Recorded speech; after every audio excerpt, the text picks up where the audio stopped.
AMU छात्र छात्राओं ने हिजाब प्रचलन के समर्थन में शांति मार्च निकाल कर किया प्रदर्शन।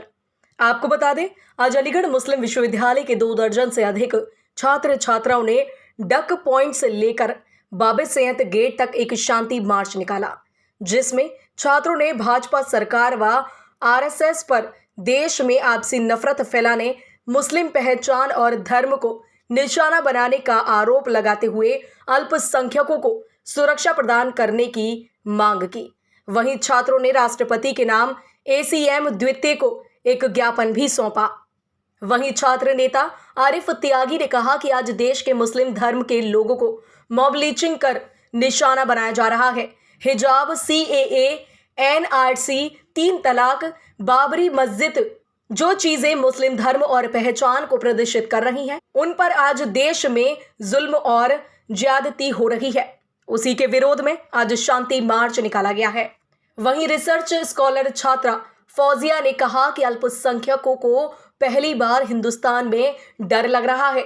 आज सोशल मीडिया पर खुलेआम मुस्लिम लड़कियों के साथ दुष्कर्म की घटना को अंजाम देने की सोशल मीडिया पर धमकी दी जा रही है। ऐसे अपराधियों के विरुद्ध कोई कार्रवाई नहीं हो रही है। अगर मुस्लिम नाम सुन लिया जाता है तो उनके विरुद्ध यूएपीए में कार्रवाई होती है, और किसी अन्य धर्म का कोई व्यक्ति है तो उसके विरुद्ध कोई कार्रवाई नहीं होती है। हिजाब पहनने की मुस्लिम धर्म में अनुमति है। जब देश में हर व्यक्ति अपने धर्म का पालन करने और उसके अनुसार परिधान पहनने का अधिकार है, तो मुस्लिम लड़कियां इस्लाम में हिजाब प्रथा की मान्यता होने की बाद भी हिजाब क्यों नहीं पहन सकती हैं? हम हिजाब प्रचलन के पूर्ण समर्थन में हैं।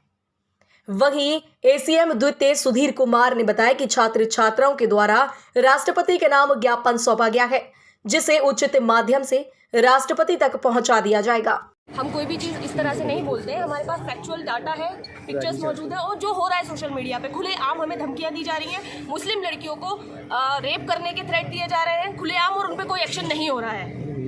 और मुस्लिम अगर नाम सुन लेते हैं तो उनको बाकायदा उन पे यूएपीए लगती है, और अगर कोई दूसरे हैं उन पे कुछ नहीं होता है। अब जैसे कि हम कोर्ट्स के खिलाफ भी बोलना चाहेंगे यहाँ पे, क्योंकि हमारा ये कॉन्स्टिट्यूशनल राइट है कि हम उनके फैसलों पे उंगली उठा सकते हैं, हम उनके फैसलों से एग्री डिसएग्री हो सकते हैं। तो जिस तरीके के स्टेटमेंट वहाँ से भी दिए जा रहे हैं, मैं स्टार्ट करना चाहूँगी कर्नाटका हाईकोर्ट। वहाँ से ये कहा जाता है कि आज ये बच्चियाँ हिजाब की मांग कर रही हैं, कल को ये वेपन की मांग करेंगी। Karnataka high court is not able to differentiate between the piece of cloth and a weapon. Clap for the Karnataka high court. Delhi high court कहता है कि हंस के कुछ भी कहा जाएगा, कोई भी नफरत घोली जाएगी और उसको ऑफेंस नहीं माना जाएगा। Clap for the Delhi high court. Bulli Bai app वाले जिनके ऊपर ये एक्यूज थे, उनको ये कह दिया गया कि पहली बार उन्होंने जुर्म किया है। उमर खालिद, वो भी तो ऐसे कोई क्रिमिनल नहीं है, उनको बेल नहीं दी जा रही है क्योंकि उनका नाम उमर खालिद है। Again clap for the court. Supreme court ने कहा कि सेंसेशनलाइज मत करिए इस इशू को, हिजाब के इशू को। क्या सुप्रीम कोर्ट नहीं जानता कि इसका डायरेक्ट कनेक्शन जो है मुस्लिम एजुकेशन, मुस्लिम गर्ल्स के डायरेक्ट कनेक्शन में उनके एजुकेशन से है? लेकिन वही supreme court Arnab Goswami, the bully of Indian journalism, उसके खिलाफ फौरन विदिन 3 डेज सुनवाई की जाती है। अगेन नया बहुत रिसेंट मामला है कि जो नींबूज है, ड्रिंक, पेप्सी ड्रिंक, वो लेमनेड है या फ्रूट जूस है, इसके लिए टाइम है सुप्रीम कोर्ट के पास। लेकिन जो इशू डायरेक्ट मुस्लिम लड़कियों की एजुकेशन से जुड़ा हुआ है, उसके पास टाइम नहीं है। Clap for the supreme court again. तो क्या आपको लगता है मौजूदा हुकूमत मुसलमानों को निशाना बना रही है? बिल्कुल बना रही है। कितनी एविडेंसेस चाहिए अब इसको? खुलेआम जब ये मुस्लिम लड़कियों को सोशल मीडिया पे कोई भी आ रहा है और कह दे रहा है कि अभी एक जनाब थे, उन्होंने भगवा अपना पोत रखा था मुंह पे, और उन्होंने कहा कि वो चाहते हैं कि 6 महीने की मुस्लिम लड़की के वो 2 टुकड़े करें, एक उसके बाप के हाथ में दे, एक उसकी माँ के हाथ में दे, और कोई एक्शन नहीं हुआ है। मुस्कान सबने देखा है दुनिया में, 50-100 भगवा गुंडे उसके पीछे भागे लिंचिंग के लिए। एडमिनिस्ट्रेशन बीच में नहीं आता तो वो बच्ची नहीं बच पाती। पहलू खान, अखलाक और तबरेज आलम की लिस्ट में नाम शामिल हो जाता उसका, उनके खिलाफ कोई एक्शन हुआ नहीं। अभी रिसेंट हुआ है कोई लिटिन मियाँ, अभी हुआ है त्रिपुरा के अंदर कल ही। तो ये क्या है? लिंचिंग की जा रही है, एक्शन नहीं हो रहा है। हमारे खिलाफ खूब जहर उगला जा रहा है। और धर्म संसद कैसे भूल सकते हैं आप? धर्म संसद हुई है अभी, यहाँ पे, और खुलेआम हमें काटने की और मारने की धमकियां दी गई हैं। क्या मुतालबा है अभी हुकूमत से आपका, किसके नाम में? मेमोरेंडम लेकर आए हैं प्रेसिडेंट के, जो हमारे प्रेसिडेंट हैं उनसे हमारी मांग है कि हमारी सिक्योरिटी को इंश्योर किया जाए। यहाँ पे हमें डर लग रहा है, हमें बाहर निकलते में डर लग रहा है कि कोई भगवा गुंडा आएगा और हमें चीर डालेगा, नोच डालेगा, क्या करेगा हमें नहीं पता, क्योंकि खुलेआम ये स्टेटमेंट मीडिया पे जा रहे हैं और सोशल मीडिया पे आ रहे हैं कि हर एक हिंदू लड़के का ये हक है कि वो एक मुस्लिम लड़की का रेप करे। Actually I have a question. निकाला जाए। देखिए, दबाव तो बनाया ही जा रहा है हर तरफ से। जीनोसाइड हमने नाम ऐसे ही नहीं दिया है, और जीनोसाइड कोई एक दिन का प्रोसेस नहीं होता है, it's the step by step process. और ये सरकार जब से आई है वो स्टेप बाय स्टेप प्रोसेस कर रही है। हमने स्टेप ऑफ जीनोसाइड्स लिखे भी है यहाँ पे, पोस्टर में आपने लिखा होगा। तो we are on the last stage of genocide, और हम यहाँ पे आवाज़ उठाने के लिए आए हैं पूरी दुनिया से और इस देश के बुद्धिजीवियों से, जो अपनी जबान पे चुप्पी साध के बैठे हुए हैं और जो नई आवाज़ उठा रहे हैं। हम सिर्फ इतना कहने आए, आज हमारे साथ हो रहा है, तुम्हारे साथ भी होगा। ठीक है। सब कह रहा है, वो आदमी हो ही नहीं सकता। वो आदमी ये कह रहा है कि मैम इंडिया में रेप इंक्रीज हो रहा है just because of women's clothing. First of all that's our right, whatever we want to wear, whether it's suits, jeans, top, whatever we want, it's our right। Question ये है कि अगर women's clothing की वजह से अगर ये रेप इंक्रीज हो रहे हैं तो फिर अबाया बैन क्यों कराया जा रहा है? क्वेश्चन ये है मेरा। ठीक है। देखिए, आज का जो टॉपिक था वो बीजेपी वर्सेस आरएसएस था, जो मुस्लिम कल्चर और आइडेंटिटी को मतलब टारगेट किया जा रहा है 2014 के बाद से अब तक। तो मैं आपको बता दूं, जैसे मुस्लिम कम्युनिटी के जो पर्सन हैं उनको जिस तरह से लिंचिंग के तौर पर मारा गया, उसके बाद में अभी हमने देखा हिजाब, CNRC, ट्रिपल तलाक, बाबरी मस्जिद, जो मतलब एक मुस्लिम कल्चर और आइडेंटिटी को डिफ़ाइन कर रहे हैं, उस तरह से जिसके ऊपर उनके ऊपर जुल्म और ज़्यादती हो रही है, उसको हमने दिखाने की कोशिश की है। जिस तरह से हुआ, जो देश का हाल है आज मुसलमानों और हिंदुओं के बीच में जो नफरत बोने का काम कर रही है बीजेपी और आरएसएस कर रही है। हम लोग चाहते हैं कि जो मोहब्बत का पैगाम देने वाले लोग क्यों सड़कों पे नहीं आते, क्यों नफरत फैलाने वाले लोग हमें नज़र आ रहे हैं हर तरफ, चाहे हिंदुस्तान के किसी भी कोने की हम बात करें। कर्नाटका से शुरू हुआ हिजाब का मसला, जो अलीगढ़ में आके अपना रंग दिखा रहा है। वाशने कॉलेज में सब लोगों ने देखा किस तरह से बच्ची के ऊपर बीच रोड पर उसका बुर्खा उतरवाने की कोशिश की गई। तो ये जो प्रोपेगेंडा है ना, जो माइंड सेट करना चाह रही है बीजेपी और आरएसएस, उसको हम ख़त्म करने का हम लोगों का मकसद है। हम लोग चाहते हैं कि आपस में मोहब्बत हो, आपस में भाईचारा हो, आपस में इत्तेहाद हो, ताकि देश की तरक्की हो सके, देश का बहाल हो सके।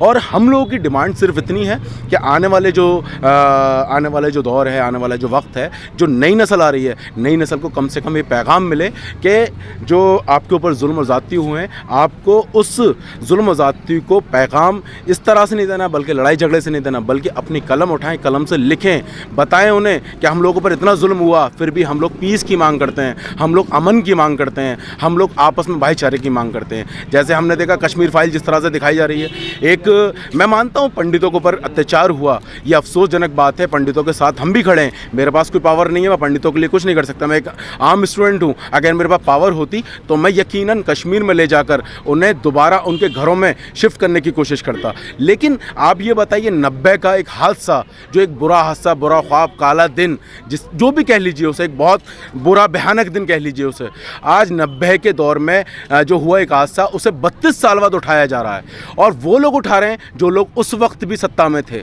उस वक्त भी सत्ता में थे। आज उन लोगों पर फिल्म बनाई जा रही है, उन लोगों की फिल्म को प्रमोट करने के लिए PM भी देश का कह रहा है और CM भी देश का कह रहा है। तो मतलब आप ये सोचें कि एक फिल्म को प्रमोट करने के लिए क्या आज से पहले किसी प्राइम मिनिस्टर ने ये कहा कि उस फिल्म को देखो?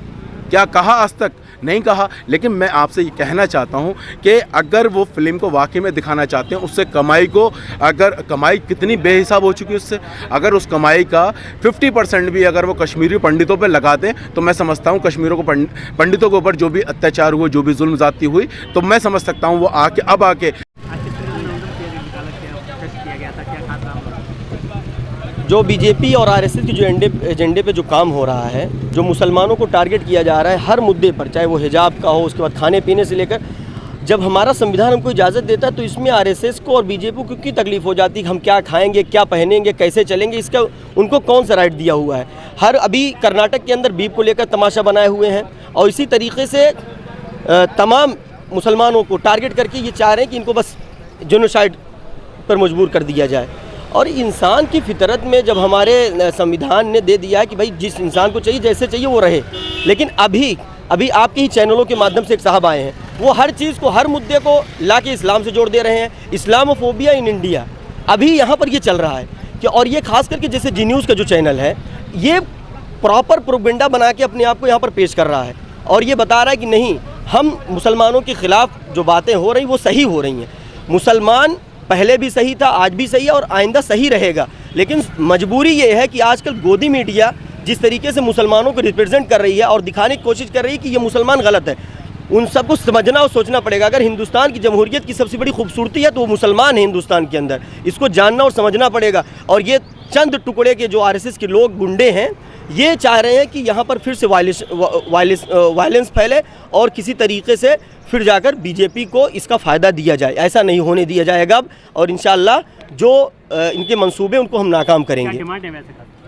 डिमांड ये कि जो हमारे राइट्स हैं उसको छीना ना जाए, चाहे आर्टिकल 25 हो, चाहे आर्टिकल 21 हो, 18 हो, 20 हो, इन सब पे जो हमारे राइट्स हैं उसको छीनने की कोशिश जो बीजेपी आरएसएस मिलकर कर रही है, ये हम सुप्रीम कोर्ट ऑफ इंडिया से कहते हैं इस तरीके से जो स्लोगन दे रहे हैं या इस तरीके की भाषा जो बोल रहे हैं उनको जल्द से जल्द गिरफ्तार किया जाए। एक शख्स आकर ये डिबेट में कह देता है कि हम गोश्त नहीं खाने देंगे, क्यों, क्या उनको ये डिसीजन वही डिसीजन हो गए हैं, यानी वही सुप्रीम कोर्ट हो गए हैं, वही अब जो कह देंगे वही फैसला माना जाएगा। कर्नाटक के अंदर क्या हो रहा है, मुसलमानों को डराया धमकाया जा रहा है और उनकी मॉब लिंचिंग करने की कोशिश हर जगह की जा रही है। इस पर रोक लगाया जाए, बहुत दिनों से ये डिमांड हो रही है और इस पर सरकार नाकाम रही है। क्या नाम है? सलमान गौरी। राष्ट्रपति महोदय को संबोधित ज्ञापन है। ये क्या डिमांड क्या है इसमें, आपको क्या लेटर में क्या लिखा है? ये लेटर में है, काफ़ी इनकी कई वो हैं, बिंदु हैं इसमें, हिजाब के बारे में कुछ और उसके बारे में आवश्यक कार्रवाई की है राष्ट्रपति महोदय को। बीजेपी आरएसएस के खिलाफ है ये? अब ये तो आप उनसे पूछ लीजिए। आपको दिया है ना लेटर? हाँ दिया, मैं इसको पहुँचा दूंगा माननीय राष्ट्रपति महोदय को, ठीक। आवश्यक कार्रवाई।